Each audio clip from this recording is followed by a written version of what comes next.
Fox News Alert, we're taking a live look at the southern border crisis, now with less than 12 hours until the end of Title 42. Officials are now preparing for an explosion of illegal migrants unlike we have ever seen before. And stunning new drone video shows a migrant making the life-threatening swim across the Rio Grande River.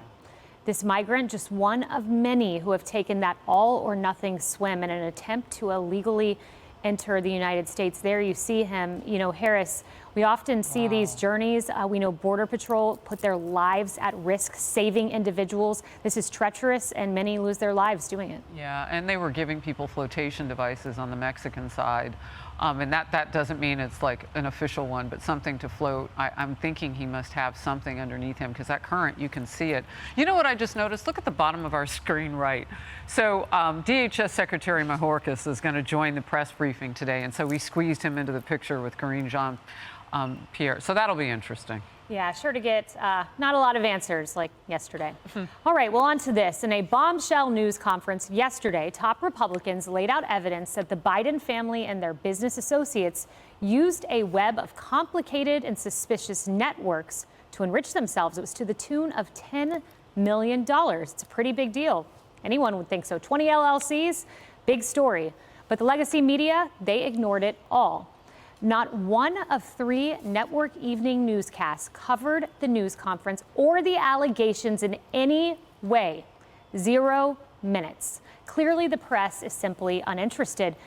Emily, what's crazy to me is they all led with George Santos. So a freshman congressman is the network news focus, not a sitting president with this explosive allegation. Of course, it's absolutely preposterous. And note as well, we covered on this show, the FBI was to turn over that document, right? The deadline was noon. And during our hour yesterday, we talked about if they would comply and supply it during that hour, we would certainly cover it. They didn't. And instead, the FBI responded with a 7-page letter raising objections. And what I want viewers to understand is essentially the showdown that is occurring. Because the FBI, the DOJ, they have not denied the existence. They have not denied that there's a whistleblower that has raised these alarming principles that we have just the tip of the iceberg on. But they say it could harm investigations, prejudice prosecutions or judicial proceedings, unfairly violate privacy or create misimpressions in the public. That was their primary argument why they are denying or refusing to comply with that legal and legitimate subpoena. So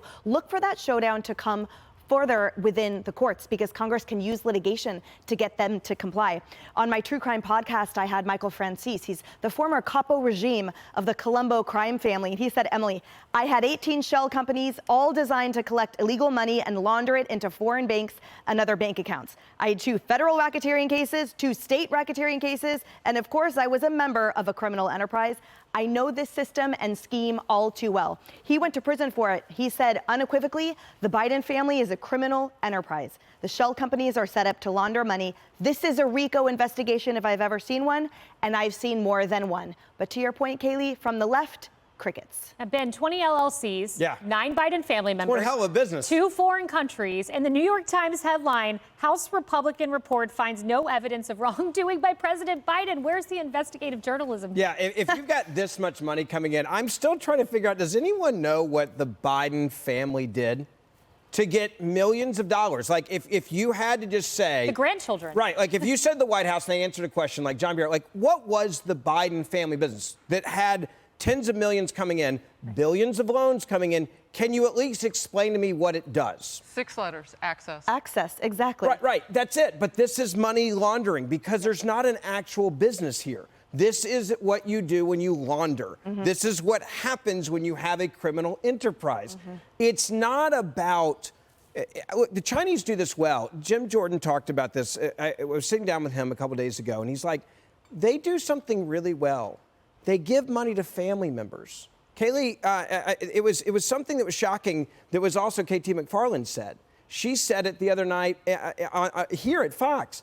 Chinese individuals understood if you want to get money to the families, you give it to the aunts, uncles, and grandparents, and they would find money in bank accounts, people that were in nursing homes with $20, $30, $40, $50 million.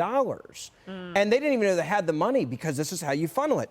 So basically, in essence, Joe Biden would walk off the stairs, right, of Air Force Two, or Air Force One, and the family and the money was walking out the back stairs every time when the deals were done. That is basically how this enterprise worked. Maybe the corrupt Romanian Harris and CEFC China Incorporated, maybe they just liked Hunter's artwork.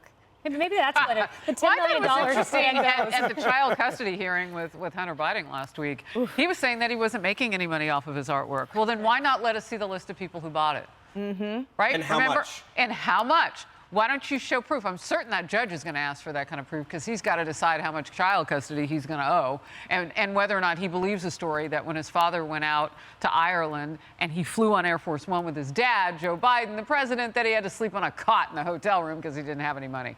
I mean, it is sneezable, but it's real and it's sad and it's our country and our leadership and it's unacceptable. And Biden does a gaggle on the tarmac. Not one question from a reporter to him about this. No, not one. And the media's silence on this is ridiculous considering the national security implications of whether our president has been compromised by our biggest adversary.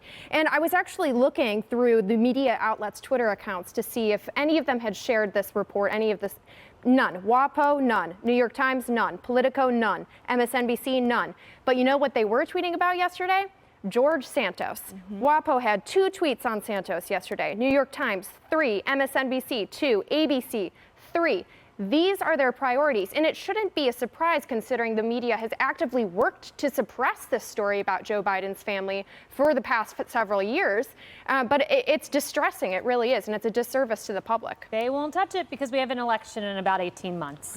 Hey everyone, I'm Emily Compagno. Catch me and my co-hosts Harris Faulkner and Kaylee McEnany on Outnumbered every weekday at 12 p.m. Eastern, or set your DVR. Also, don't forget to subscribe to the Fox News YouTube page for daily highlights.